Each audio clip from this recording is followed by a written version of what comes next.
So hello everyone, আমি অনু, আপনারা দেখছেন অনু কুকিং। অনু কুকিংয়ে সবাইকে স্বাগত। আশা করি সবাই ভালো আছেন, আমিও খুব ভালো আছি। চলুন এবার ভিডিও শুরু করা যাক। আজকে আমি বানাবো ঘরোয়া পদ্ধতিতে আলুর চপ। তো প্রথমে আমি আলুগুলোকে কাটিয়ে নিয়েছি, এবারে আলুগুলোকে জল দিয়ে ভালো করে ধুয়ে নেবো। একটা আলুতে আমি 4 ফেলা করে করেছিলাম। এইবারে আমি সব আলুগুলো কুকারে সিদ্ধ করে নেবো। আমি আলুর ছালটা ছুলে সিদ্ধ করতে দিয়েছিলাম, তোমরা চাইলে ছাল সমেত সিদ্ধ করতে দিতে পারো, পরে ছাড়াই নেবে। এবার আলুটা সিদ্ধ হওয়ার জন্য একটু জল দিয়ে দেবো আর দিয়ে দেবো 2 চামচের মতো নুন। এবারে এগুলো সব সিদ্ধ করতে দিয়ে দেবো। আলুটা সিদ্ধ হইতে হইতে এদিকে আদা রসুন পেঁয়াজে বনাই নিয়েছি, এটার পেস্ট করে নেবো। অফ ক্যামেরাতে আমি আদা রসুনটা পেস্ট করে নিয়েছি। কুকারে 2টা সিটি পড়েছে, এবারে দেখিয়ে নেবো সিদ্ধ হয়েছে কি নাই। আলুগুলো সিদ্ধ হয়ে গেছে, এবার একটা জায়গাতে নামাই নেব। এদিকে একটা কড়াই চাপাই নেব, কড়াইটাতে দিয়ে দেবো কটা শুকনো লঙ্কা। এই শুকনো লঙ্কাটা ভাজিয়ে নেব।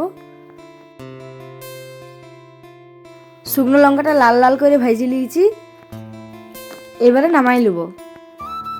ওই তেলটাতেই দিয়ে দেবো বাদামগুলো।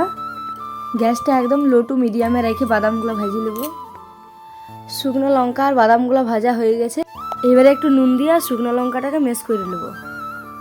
তোমাদের যদি হাত দিয়ে মিক্স করতে প্রবলেম হয় তাহলে মিক্সার গ্রাইন্ডারে দিয়েও মিক্স করতে পারো। লঙ্কাটা হয়ে গেছে, এবারে বাদামটাও আমি হাতে করে ভেঙে নেব। বাদামটা ভাঙা হয়ে গেছে, এবার একদিকে রেখে দেবো। এবারে গ্যাসে একটা কড়াই চাপাই, কড়াইয়ে কিছুটা তেল দেবো, তেল দিয়ে কিছুটা পাঁচফোড়ন দিয়ে দেবো। এবারে আমি আগে থেকে যে আদা রসুন পেঁয়াজের পেস্টটা করে রেখেছিলাম সেই পেস্টটা দিয়ে দেবো। এবারে নিত্য প্রয়োজনীয় যে মশলাগুলো দেওয়া হয়, লঙ্কা গুঁড়া, হলুদ গুঁড়া, জিরা গুঁড়া, নুন, ধনিয়া গুঁড়া, এগুলোই দিয়ে দেবো। আমি সব 1.5 চামচ করে দিয়েছিলাম, তোমরা পরিমাণ অনুযায়ী দিবে। এবারে একটু জল দিয়ে ভালো করে মশলাটা কষাই নেব।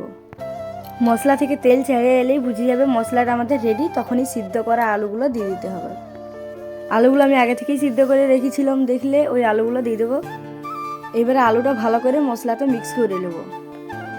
এবারে আলুটা কড়াইয়ে কিছুটা মেশ করব আর কিছুটা নিচে করব। আলুর পুরটা একটা জায়গাতে নিয়ে নিয়েছি, এবারে একটা গ্লাসের সাহায্যে আমি আলুটা মেশ করে নেব। এবারে আগে থেকে ভাজিয়ে রাখা বাদাম আর শুকনো লঙ্কাগুলো এটাতে দিয়ে দেবো। আলুর পুরটা আমাদের রেডি হয়ে গেছে, এবারে বেসনটা রেডি করে নেব। এবারে পরিমাণ মতো বেসন নিয়ে নেব। তোমাদের আলুর পুরটা যতটা করবে সেই অনুযায়ী বেসনটা নেবে। বেসনটায় দিয়ে দিচ্ছি নুন, হলুদ গুঁড়া আর দেবো লঙ্কার গুঁড়া আর 1 চামচের মতো বেকিং সোডা। এবারে এটা ভালো করে মিক্স করে নেব। একদম কম কম জল দিয়ে ব্যাটারটা তৈরি করব। আগেই বেশি জল দিয়ে দিও না, নাহলে পাতলা হয়ে যাবে। দেখি দেখি জলটা দিবে। দেখতেই পাচ্ছ ভিডিওতে আমি কিভাবে ব্যাটারটা তৈরি করেছি, ঠিক এইরকম ভাবেই ব্যাটারটা তৈরি করতে হবে। এবারে কড়াইয়ে দিয়ে দেবো তেল। তেলটা গরম হতে হতে এবারে আমি আলুর পুরটা নিয়ে সবগুলো বলের শেপ দিয়ে দেবো। হাতটাতে ভালো করে তেল বা জল নিয়ে পরে করতে হবে, নাহলে আলুটা হাতে লেগে যাবে। এখানে একটা প্লাস্টিক নিয়েছি, প্লাস্টিকটার উপরটাতে পুরো তেল গুলাই দিয়েছি, দিয়ে যে আলুর বলগুলো করেছিলাম সেই বলগুলো একটা একটা দিয়ে আর চপের শেপ দিয়ে দেবো। তোমরা এটা একটা থালার উপরেও করতে পারো। যারা আমার চ্যানেলে নতুন, চ্যানেলটা এখনো সাবস্ক্রাইব করো নাই, যাও যে চ্যানেলটা সাবস্ক্রাইব করে এসো আরও এরকম নতুন নতুন ভিডিওর জন্যে। তো চপের শেপ দিয়ে আমার হয়ে গেছে। এবার আগে থেকে যে ব্যাটারটা করে রেখেছিলাম সেই ব্যাটারটাতে দিয়ে একটা একটা গরম তেলে ছেঁকে নেব। তো আমি সেমভাবে সব চপগুলো এরকমভাবে ছেঁকে নিয়েছি। খেতে অসাধারণ হয়েছিল, একদম দোকানের মতো স্বাদ হয়েছিল। তো যারা ঘরে চপ বানাতে ভয় পাচ্ছ তারা তাড়াতাড়ি ভিডিওটা দেখো আর যে চপ বানাতে শুরু করে দাও। তো চলো ঘরে কিভাবে চপ বানাবে দেখাই দিলাম।